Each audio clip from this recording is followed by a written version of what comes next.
គ្រឹះទស្សនៈពុទ្ធសកលពន្លឺព្រះធម៌ពិតកវិបត្តិសាសនាពុទ្ធចក្រ1ពិភពលោកសពថ្ងៃចាប់តាំងពីផែនដីផែនទឹកផែនភ្លើងផែនខ្យល់ផែនមេឃដែលជាតួព្រះធំមានតួនាទីសំខាន់បំផុតក្នុងការបង្កើតនិងទ្រទ្រង់មនុស្សសត្វនិងរុក្ខជាតិដោយមិនអាចឃ្លាតចេញក្នុងនាទីមួយណាឡើយដែលយើងរាល់គ្នាធ្លាប់ស្គាល់ថាជាព្រះ5ព្រះអង្គនិងជាម្ចាស់សាសនាព្រះពុទ្ធសម្រាប់ផតកັບនេះដែលមានភាពប្រកបជាក់លាក់សពគ្រប់បានអំពីព្រះធម្មជាតិក៏កើតឡើងផ្ទុយទៅវិញសាសនាដែលមានច្រើនរាប់រយនៅលើសកលលោកសពថ្ងៃគ្រាន់តែជាទស្សនៈប្រហាក់ប្រហែលឬស្រពេចស្រពិលតែប៉ុណ្ណោះដោយសារពេលវេលានិងបុណ្យបារមីឬហៅថាកម្មជាអ្នកកំណត់ជោគវាសនារបស់តួអង្គម្ចាស់សាសនាទាំងអស់នោះម្ចាស់សាសនានីមួយជាអ្នកផ្ដល់នៅទស្សនវិស័យដល់អ្នកគាំទ្រឬជឿតាមអ្វីដែលម្ចាស់សាសនានីមួយនោះយល់ឃើញថាល្អឬត្រូវតែមិនមានភាពប្រកបប្រជាទេអាចនិយាយបានថាតែងយកផលប្រយោជន៍ផ្ទាល់ខ្លួនអ្នកដែលមានឫទ្ធិឥទ្ធិពលដែលចេះខ្លាំងពូកែអាចមានលទ្ធភាពក្នុងការអូសទាញឬបង្ខិតបង្ខំអ្នកដទៃទុនខ្សោយឲ្យជឿតាមឲ្យស្របតាមឲ្យចំណាយក្តីឲ្យចំណេញក្តីឲ្យគាំទ្រខ្លួនគេក្តីបើទោះជាគេចង់ប្រព្រឹត្តទង្វើបែបណាក៏ដោយកុសលក្តីអកុសលក្តីខុសក្តីត្រូវក្តីខ្លះនេះហៅថានយោបាយសាសនាហើយក៏កើតមានច្រើនណាស់លើសកលលោកដោយអួតថាល្អថាត្រូវរៀងខ្លួនលុះទីបំផុតមេដឹកនាំសាសនានិងមេដឹកនាំសាសនាคล้ายជាគូវិវាទរវាងគ្នានឹងគ្នារវាងអ្នកគាំទ្រសាសនាមួយនិងអ្នកគាំទ្រសាសនាមួយទៀតមានចំនួននឹងគ្នាមើលមុខគ្នាលែងចំរហូតកើតអំពើហិង្សាហៅថាចំនួនសាសនា2ផលរបស់បុណ្យគឺបារមីមាន10ឫទ្ធិអធិនឹងឡើងទៅជា30ហៅថាមហាឫទ្ធិអធិដោយលើកយកតែ2ប្រភេទមកនិយាយពន្យល់សិនគឺបារមីល្អឯកនិងបារមីអាក្រក់សម្រាប់នាពេលនេះ1បារមីល្អឯកសរុបតួព្រះទាំង5ព្រះអង្គបង្កើតហើយនឹងទ្រទ្រង់មនុស្សសត្វរុក្ខជាតិដោយក្តីសន្តោសអាណិតស្រឡាញ់សង្គ្រោះបង្ហាញបង្រៀនពន្យល់និងមានលក្ខណៈទូលំទូលាយជាសកលដូចជាការបរិច្ចាគទានក្តីមានការរក្សាសិលជាដើមក្តីរហូតដល់ឧបេក្ខាបារមីជាដើមឡើយដើម្បី អ្នកដតីគឺព្រះធ្វើប្រយោជន៍ដើម្បីអ្នកដតីជាទូទៅ 2. បារមីអាក្រក់គឺបារមីនរកប្រែតព្រាយតិរិឆានអសរិកាយអាបធ្មប់ជាដើមបារមីទាំងអស់នេះគឺកំតិចបំផ្លាញរំលាយបន្លាចគេបំភ័យគេប្រមាថគេជញ្ជក់ឈាមគេចាញ់ខ្យាលគេធ្វើអំពើអំពាន់ដាក់គេកេងប្រវាញ់គេកុហកបោកប្រាស់គេលោភលន់កាចសាហាវតាំងខ្លួនលមោបអំណាចជាដើមលក្ខបារមីទាំងអស់នេះធ្វើប្រយោជន៍ដើម្បីផ្ទាល់ខ្លួននិងបពុតែប៉ុណ្ណោះឫទ្ធិអធិបានមកពីការរៀនគាថាត្រៃវេទជាវេទមន្តនេះហៅថាបារមីអាក្រក់បារមីទាំង10ទៅជា30ខ្លាំងពូកែដែរគឺ1ពូកែលោភលន់2រៀនវេទមន្ត3តាំងក្នុងអំណាចសិល4គិតក្នុងបំណងអាក្រក់5ព្យាយាមក្នុងបំណងអាក្រក់6អំណត់អត់ធ្មត់ដែរតែក្នុងបំណងអាក្រក់7ប្រកបប្រជាដែរក្នុងបំណងអាក្រក់8គ្មានមេត្តា9ចង់សម្រេចដែរតែក្នុងបំណងអាក្រក់10គ្មានព្រំដែនកំណត់ជាដើមលក្ខបារមីខ្លាំងពូកែប្រភេទនេះកើតស្លាប់កើតវល់ក្នុងអន្លង់ទុក្ខវេទនាទាំង4គឺប្រែតនរកតិរិឆានអសុរកាយទៅតាមអំណាចកម្មនិងផលតិចឬច្រើនដែលបានប្រព្រឹត្តសូមសង្ខេបអំពីបារមីតែត្រឹមប៉ុណ្ណេះនិយាយអំពីព្រះធម៌ដែលត្រូវចម្លងពួកគេវិញទី1បុគ្គលគ្រប់រូបកាយត្រូវដឹងកំហុសទទួលស្គាល់កំហុសនិងបញ្ឈប់រាល់សកម្មភាពទាំងឡាយដែលខ្លួនបានប្រព្រឹត្តជាកំហុសនិងកំពុងតែប្រព្រឹត្តដោយវង្វេងស្ថិតក្នុងភាពជាអ្នកអវិជ្ជាជាឫសគល់ចោលឲ្យអស់ហើយកសាងខ្លួនជាថ្មីផ្ទុកទិន្នន័យថ្មីរៀនស្ដាប់រៀនគិតរៀនឆ្ងល់និងរៀនទន្ទិញនៅរូបមន្តនៃច្បាប់ព្រះធម្មជាតិដោយចាប់ពីពន្លកឫសកែវទៅនឹងឫសប្រយាងរហូតដល់ដើមមែកស្លឹកត្រួយផ្កាផ្លែលាក់ទី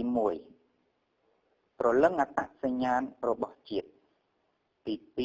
2គុណនៃព្រះធម្មជាតិទី3រក្សាសិលបរិសុទ្ធគឺកាយសុចរិតវាចាសុចរិតនិងចិត្តសុចរិតទី4សិក្សាអំពីព្រះធម្មជាតិទី5បែងចែកអំពីព្រះធម្មជាតិជាគុណទី6ថែរក្សាគុណប្រយោជន៍នៃធម្មជាតិទី7ទទួលយកគុណប្រយោជន៍ពីធម្មជាតិទី8ចម្រើនគុណប្រយោជន៍របស់ព្រះធម្មជាតិឲ្យបានទាំងអស់គ្នាដើម្បីពិភពលោកស្រស់បំប្រងរុក្ខជាតិពណ៌បៃតងសត្វរស់ដោយស្ថិរភាពមនុស្សរស់នៅដោយសុខសន្តិភាពនិងផែនដីពុំមានផ្សែងពុលខ្យល់អាកាសល្អបរិសុទ្ធអត់មានកម្ដៅភ្លើងឆេះព្រៃលាក់ គ្មានទេពាក្យថាសាសនាអញល្អគ្មានទេពាក្យថាសាសនាអញត្រូវគ្មានទេពាក្យថាសាសនាអញដែលជាអ្នកគ្រប់គ្រងល្អគ្មានទេពាក្យថាសាសនាអញដែលជាអ្នកគ្រប់គ្រងនោះត្រឹមត្រូវគ្មានទេសាសនាទូទៅផ្សេងឯណាក្រៅអំពីម្ចាស់សាសនាមានតែ5ព្រះអង្គគឺព្រះធរណីព្រះគង្គាព្រះអាគីព្រះពាយនិងព្រះអាកាសធាតុសម្រាប់ផតកម្មនេះជាព្រះធម្មជាតិជាតួព្រះពិតធំសំខាន់បង្កើតមនុស្សសត្វនិងរុក្ខជាតិហើយនឹងត្រត្រង់ទៀតផងលុះសជាតិបំពេញបុណ្យបារមីជាកុសលបាន10ទៅជា30ហើយបានត្រាស់ជាព្រះពុទ្ធព្រះនាមបន្តគ្នាថាបុព្វសន្ធោកោនិយមនោកសបោសមណៈគោតមនឹងនៅសល់ព្រះមេតយៈជាអង្គព្រះពោធិសត្វហើយក៏ត្រូវយាងមកលើកព្រះសាសនានិងត្រត្រង់ព្រះសាសនារហូតអស់កັບផែនដីនេះដោយយកព្រះធម៌ពិតមកពន្យល់មនុស្សជាតិទូទៅនៅលើសកលលោកយើងនេះចាប់ពីពេលនេះតទៅដើម្បីចម្លងមនុស្សលោកចេញពីអន្លង់ទុក្ខវេទនាទាំង4អន្លង់នេះចាប់ពីពេលនេះតទៅផែនដីនឹងញាប់ញ័រមនុស្សលោកនឹងមានភ័យពិភពលោកនឹងមានគ្រោះមហន្តរាយដោយព្រះឈប់ត្រត្រង់នេះបើសិនជានៅតែមិនអនុវត្តច្បាប់ព្រះធម្មជាតិ2មូលហេតុមកពីមនុស្សវង្វេងភ្លេចជាតិកំណើតជាមនុស្សបំភ្លេចគុណបំភ្លេចសិលជាពិសេសគឺបំភ្លេចព្រះធម្មជាតិនេះឯង3ចូលបុគ្គលគ្រប់រូបភ្ញាក់រលឹកឡើងឲ្យទាន់ពេលវេលាប្រញាប់ប្រញាល់តោងកន្សែងសារពេចព្រះសិរិអាមេត្រយៈឡើងលើព្រះរាជសំពៅត្រៃលក្ខណ៍មានន័យថាអនុវត្តច្បាប់ព្រះធម្មជាតិនេះហៅថាគ្រឹះសាសនាឬខណ្ឌ5ជនជាតិណាក៏ដោយមិនអាចអត់គ្រឹះនេះបានឡើយខវិបត្តិនយោបាយអាណាចក្រសាសនាផ្សារភ្ជាប់សង្គម1ព្រះគ្រប់ព្រះអង្គត្រាស់ដឹងឡើងក្នុងលោកដោយរកឃើញព្រះធម៌ពិតមានលក្ខណៈជាសកលគឺអព្យាកតាធម៌មិនតាំងពេកមិនធូរពេកមិនអាក្រក់ពេកមិនល្អពេកមិនឆ្វេងពេកមិនស្ដាំពេកជាដើមឡាក់ហើយព្រះអង្គក៏យាងចេញមកក្នុងសង្គមមនុស្សដើម្បីពន្យល់នៅហេតុនិងផលបំណងឲ្យមនុស្សគ្រប់រូបគ្រប់ជាតិសាសន៍គ្រប់នគរអនុវត្តឲ្យបានសុខសន្តិភាពរីឯការអនុវត្តបានឬមិនបានសម្រេចក្តីផ្អែកលើកត្តា2យ៉ាងរួមគ្នាទី1ថ្នាក់ដឹកនាំមានឆន្ទៈឬគ្មានឆន្ទៈទី2ប្រស្រ័យជាមួយប្រជាពលរដ្ឋចង់យល់ដឹងឬមិនចង់យល់ដឹង2កត្តាសំខាន់គឺថ្នាក់ដឹកនាំត្រូវតែយល់ដឹងហើយអនុវត្តឲ្យបានខ្លួនជាគំរូដ៏ល្អហើយមានឆន្ទៈ មុខមុតពិតប្រកបក្នុងការអនុវត្តនៅច្បាប់ព្រះធម្មជាតិនេះហើយពង្រឹងវិស័យអប់រំដល់គ្រប់ស្ថាប័នជាតិនិងប្រជាពលរដ្ឋទូទៅទើបច្បាប់នេះមានប្រសិទ្ធភាពមិនមែនចិត្តជាទេវទត្តមាត់ជាទេវតាដូចសពថ្ងៃនេះទេហើយប្រជាពលរដ្ឋត្រូវតែប្រឹងលើកដៃឡើងបោះឲ្យគេជួយទើបឡើងលើសំពៅបានទាំងអស់គ្នាហើយពេលសំពៅចេញដំណើរយើងទាំងអស់គ្នាជាអ្នកមនីមនាស្ទុះស្ទាប្រឹងជោគប្រឹងចែវ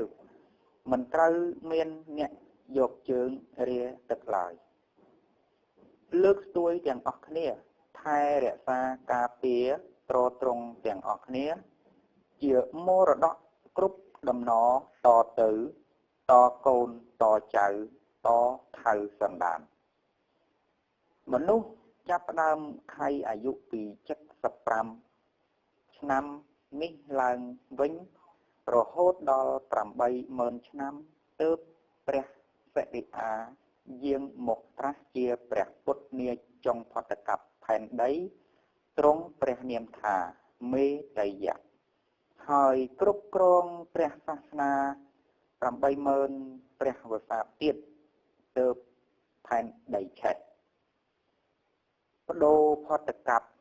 កើតកັບថ្មីឈ្មោះថាសញ្ញកັບលក្ខនិយាយអំពីការធ្វើពិធីបុណ្យដែលជាបន្ទុករបស់ថ្នាក់ដឹកនាំជាតិមាន12លើកក្នុងមួយឆ្នាំគឺបុណ្យរំលឹកគុណព្រះធម្មជាតិមួយទៀតបុណ្យជាបន្ទុករបស់គ្រួសារគឺបុណ្យបញ្ជូនខណ្ឌ5ឬហៅថារំលាយសពពេលដល់ព្រះពុទ្ធទំនាយនាពាក់កណ្ដាលព្រះសាសនានេះគឺសង្ឃបងវិន័យសត្វភពត្រៃបងព្រះធរណីដូនជីស៊ីទីបន្លាអាចារ្យពលក្ដួចរបៀបនៃការធ្វើបុណ្យសពថ្ងៃនេះចាញ់នយោបាយមេដឹកនាំសាសនានិងមេដឹកនាំសង្គមដែលគ្មានសិលធម៌គ្មានគុណធម៌គ្មានសុជីវធម៌គ្មានព្រហ្មវិហារធម៌ទេសរុបសេចក្តីមកការអនុវត្តនៅទស្សនៈវិស័យផ្សេងដែលប្រាសចាកចេញអំពីច្បាប់ព្រះធម្មជាតិនេះគឺមិនថាត់ថេរបានយូរអង្វែងឡើយល្អមើលតែមួយផ្លែតតែប៉ុណ្ណោះប្រៀបដូចសង់ផ្ទះអត់មានគ្រឹះដូចដើមឈើអត់ឫសប្រៀបដូចមនុស្សរស់អត់ក្បាលជាដើមដូច្នេះមានតែមេគាធម្មាធិបតេយ្យទេជាមេគារបស់ព្រះកសាងទុកឲ្យយើងធ្វើដំណើរមានតែធម្មាធិបតេយ្យទេទើបជាគ្រឹះនៃសន្តិភាពនិងស្ថិរភាពពិតសម្រាប់ពិភពលោកយើងនេះចូលយើងរាល់គ្នាស្រែកថាជ័យយោធម្មាធិបតេយ្យជ័យយោព្រះឈ្នះមារហើយជ័យយោពិភពលោកមានសន្តិភាពពិតហើយជ័យយោខ្មែរជាមហាអំណាចធម្មាធិបតេយ្យពីខ្ញុំលីមេងហៀងហៅពន្លឺព្រះកែវមរកតសូមសង្ខេបទុក្ខលំបាករបស់អាណាប្រជារាស្ត្រគឺជាទុក្ខលំបាករបស់អង្គអញជាស្ដេចគម្ពីរធម៌ឯណាការសម្ដែងធម៌ឯណាមេដឹកនាំឯណាដែល ដឹកនាំ